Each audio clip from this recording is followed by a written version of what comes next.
मनीष सिसोदिया को लेकर कई दिनों से मैं खबर नहीं दे पा रहा था मित्रों, तो मैं चाह दूंगा कि मनीष सिसोदिया दिल्ली के उप मुख्यमंत्री रहे और एक अच्छे उप मुख्यमंत्री, एक अच्छे नेता के तौर पे, एक अच्छे कार्यकर्ता के तौर पे उनको लोगों ने जाना है, समझा, और मैंने भी जाना है और समझा है और मैंने भी कवरेज किया है। तो इसलिए एक पत्रकार होने के नाते भी उनके प्रति सिंपैथी है, इसलिए रहती है। देखिए, वो जिस भी मसले में गए हैं, शराब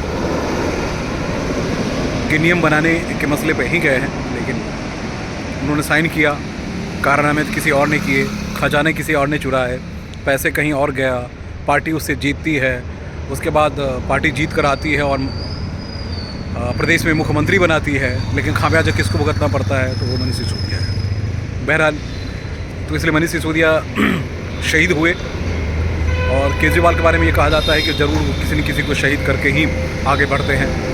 ये उनके विपक्षी दलों के बयान हमेशा रहे हैं, क्योंकि जिन के साथ वो आए थे उनको ही सबसे पहले उन्होंने उठाकर फेंका। तो हम आप देख ही रहे थे, वो तमाम सारी चीज़ें हो ही रही थी। तो मनीष सिसोदिया को लेकर ये अच्छी खबर आई कि मनीष जेल से बाहर अभी नहीं निकलेंगे, बल्कि 22 तक उनकी हिरासत जो है वो बढ़ा दी गई है, तो वो बढ़ी रहेगी।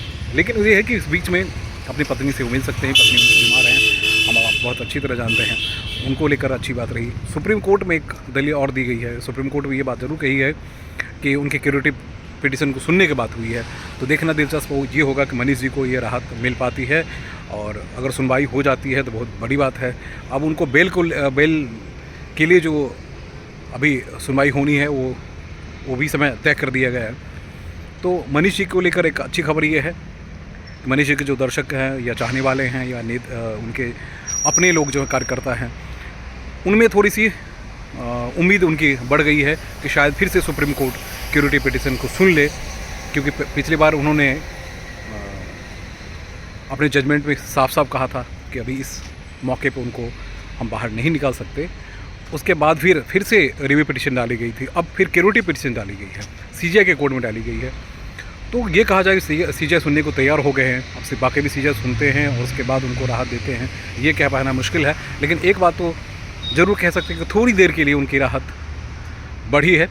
और क्योंकि देखिए 3 महीना पहले कहा गया था कि 3 महीने में ही ट्रायल कोर्ट जो है वो अपने काम को कंप्लीट कर ले या 6 महीने में कंप्लीट कर ले, लेकिन ऐसा कुछ होता हुआ नहीं दिख रहा है। क्योंकि जब तक केजरीवाल हियरिंग में केजरीवाल जो ईडी की सुनवाई है, ईडी के समन के मुताबिक अगर जब तक उसमें सपोर्ट नहीं करते हैं तब तक वो बाहर तब तक वो काम जो है वो कंप्लीट नहीं हो पाएगा सॉरी।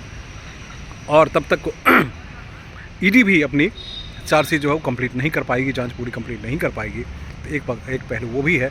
तो ये मान के चलिए कि अभी फ़िलहाल उनको राहत नहीं मिली, लेकिन उनके चाहने वालों के लिए बड़ी अच्छी खबर है। दिन शुभ है आज, और इसलिए कि कम से कम अपनी पत्नी से उनकी पत्नी बहुत बेहद बीमार हैं, और कई सालों से, क्योंकि हम तो बहुत अच्छी तरह जानते हैं उनको, और उनसे वही उम्मीद, क्योंकि बड़ी संजीदगी के साथ उन्होंने पॉलिटिक्स की, बड़ी संजीदगी के साथ उन्होंने पॉलिटिक्स को जिया, लेकिन राजनीति के दुष्चक्र में खुद ही वो फंसते चले गए। क्योंकि केजरीवाल हर कार्यकर्ता को भुनाना जानता है कि वो खुद सब टॉप अप पे बैठ के ज़िंदगी जीना जानता है। नमस्कार।